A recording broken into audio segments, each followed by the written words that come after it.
Hello, everyone. This is We're the Game. I'm Michael. That's Luke. Welcome. We're going to talk this week about the upcoming game with the Arizona Cardinals against their division rival, Seattle Seahawks, who Luke and I love. There's a lot of things going on. It was a short week with the Thursday game coming up. A lot of things going on for both these teams. Both teams are pretty banged up. Probably none more than the Arizona Cardinals in this game. With the recent loss for the season of James Conner with that rather horrific ankle or leg injury that he had. I still haven't figured out exactly what all happened there, but enough for him to be gone for the rest of the season. So with that being said, do you think this is going to be a major factor in the game, or you think they're both kind of equally dinged up? Where do you kind of put this as a factor in the game?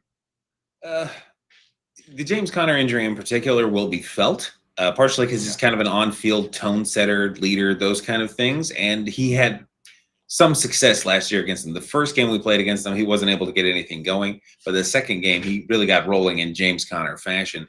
And we will miss that. We'll be hoping that Trey Benson, who will have been behind him all last year, will have learned something from him and kind of carry that into this game. I've liked some of what I've seen from Trey so far. So I think the drop-off there will be felt, but not crippling. The other injuries are kind of still up in the air. You know, we might be out our left tackle for a second week, and so that's not ideal. We might be on a third string left tackle because the guy who's the backup is listed on the injury report as well. We have questions. He's an older player, so there are questions about him being able to play. So injuries will stack up. Their team has questions too. We don't know if Devin Witherspoon's going to be able to play. That'll be huge. Because he is one of the best corners in the NFL, and so him being out will change the game. But it's ultimately both teams have injuries is the short answer here. So which one's going to matter the most? I don't know. I do not know. So which one's like the glaring standout when you look at it from your angle? Well, I mean, for me, it's my ongoing love affair with James Conner, right? Is it's hard to overstate how big a deal that is. If all you were missing was production, you did a great job of outlining that he's much, much more to the team than that. It's an opportunity in these moments for somebody else to kind of evolve into that leadership role and hopefully on offense side of the ball. I think you've got a lot of leadership actually on the defensive side of the ball. For somebody to jump into that role, I'm kind of excited about that. I think the Seahawks, if I were thinking about the position where I think they're going to have the most impact, I think it's potentially the safety area of the game. I know we've talked about wanting to see the passing game of the Cardinals open up, be more prevalent. And I think in some ways they've tried to lean on James Conner. Now with him not an option, it's a little bit of a Moneyball situation. It's here. It's like, well, now James is out of the way. Now pass some more. Do you see that being more of a thing? And is this the right time potentially to kind of capitalize on that? As you already said with Witherspoon, even if he is playing not being 100%, Julian Love not being 100%, his backup not being 100%, maybe open up the passing game and push things a little bit more? Or do you see him kind of sticking with the running game with the backup whose name just escaped me? Trey Benson. Yeah, there it is. Yeah, I mean, a little bit of both, honestly, like it for different reasons. So for injuries, yes, it will force them that way. But at the end of the year last year, we were down both James Conner and Trey Benson for lesser injuries. And, we used, I think it was Amari DeMarcado and DJ Dallas. And I don't think we had Bam Knight at the time. But, these other guys, and we're still running a pretty effective run game as compared to now. And so it worked out pretty well. So they will, yes, we're going to run the ball with whoever is in the backfield. But we also last year were actually, despite Devin Witherspoon being amazing, and he is, and them having a terrifying pass rush, we put up some pass yards on them, about 250 to 260, 275, something like that per game on average.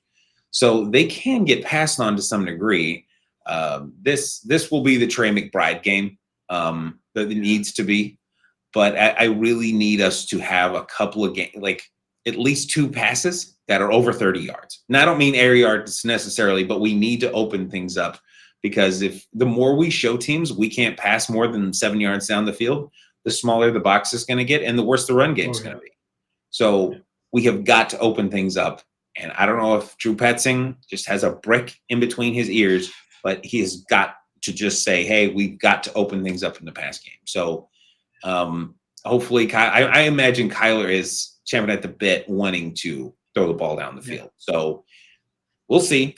That could all be a catastrophe, but we've got to get that going, or this is going to be an embarrassing bad game. So well, I did my part in that. I sent Marvin Harrison Jr. a box of Stickum, so he'll be ready for this game on that. Hopefully, he can just recover from that and move on to the next game on this one, because like you were pointing out, is you've got to open the field up, and he's got to be the guy. He's got to be the guy on that. Yeah, I hope I can recover from that drop. But it should be. But I think this is if Marvin's going to pop, this would be a great game for it. Last year, he was kind of invisible for 2 games and then enormous in the next game, and then kind of went back to invisible and that kind of thing. This would be a great time for an enormous production game. So we'll see. But yeah, I mean, for the offense, I think we all know what we need to do. It's just, can they do it? Are we smart enough to do it? So, but yeah, that's pretty much the summary of that one. Well, and we were talking before about how the Cardinals have been pretty successful in a lot of ways this season already. It's the offense that's lagging, as we just covered. They're 19th in the NFL. It's the defense, though, that has been a real pretty decent shining part of the team. They're currently, I think, 5th in points against, and Seattle on the other side is 2nd in points against. So it's quite a challenge to be a defensive game in many regards. Do you see in this game the defense continuing to evolve? Because I think that we've seen some really good things from the defense on multiple levels of the defense, rather than normally we're talking about hey, the secondary looks great. Defensive line's got some issues. Now I think we're seeing some really good things going on. Do you see that continuing a forward progression there against Seattle? Do you see Darius Robinson making it the game where he grabs that sack and goes from there? No, in the short, for the Darius Robinson part, I've currently just put all of my expectations for him and hopes and all that just on hold. And if he decides to break through and be awesome, great. I'll enjoy every second of it, but I'm not going to pin any more of my hopes and dreams on it. I've got other things to worry about, like the other guy we took in the first round last year. So, but I do think this will be something of a defensive matchup. They have scored a lot of points this year, but I don't think that this is the game for them to do so. I hope it's not. But I don't really feel like this lines up for the changes we made in the offseason should help to keep the score down. One of our problems last year was they had too much time in the pocket. Geno Smith can pick apart a defense just about as well as anyone if you just let him sit back there and stare at targets. So Sam Darnold can do some similar things, but you have to get pressure on him. And we've been better about getting pressure this year. It will really help if guys like Will Johnson can play. Missing, the same impact it'll have for them if not quite the same impact. He hadn't proven that much yet. But if Devin Witherspoon's out for them, it will make a similar impact to what Will Johnson being out would do for them. So but if we can get pressure, it will take some of that pressure off of the secondary, and we really need to do that. So I think that our rankings, as far as per game, I don't think that's going to change a whole lot after this week. Yeah. We in our recap of the game against the 49ers, one of the things that we were talking about is how effective that defense has been in the red zone. They'll give up some yardage in between, but they really lock down in the red zone. It's pretty impressive. I wish Dallas would try it out. So I think that'll be interesting. That'll definitely be necessary in this game. It is hard to imagine that Arizona will be able to put up a high scoring affair, and turn this into a shootout. That would be kind of awesome in a way, actually, to see. But I don't think that's how they've structured their gameplay so far. So it'll be cool to see how that plays.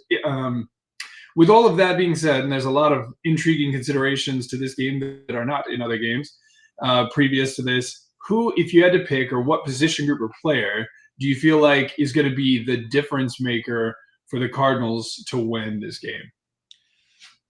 The offensive line. Paris Johnson, as much as I've talked about Will Johnson maybe out, our corner from this draft, who's playing really well. and that will be an impact. Paris Johnson is listed on the injury report as well. He did not play in week 3 against the Niners. If he is back, that will really help. But last year, Leonard Williams and Byron Murphy Jr., or Byron, is it Byron Murphy III? I get them all mixed up. They just wreaked havoc on our offensive line. Kyler was under pressure from the first snap of the game all the way through.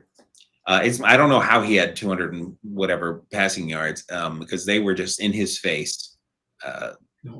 Yeah, it was bad. So if our offensive line can sort things out, and they really haven't been the great wall so far this year, that would be huge. That would give us a real shot at winning this game more than any other position group being on real lock. If our offensive line can really be in the zone, that would set us apart and give us a real shot to win this game.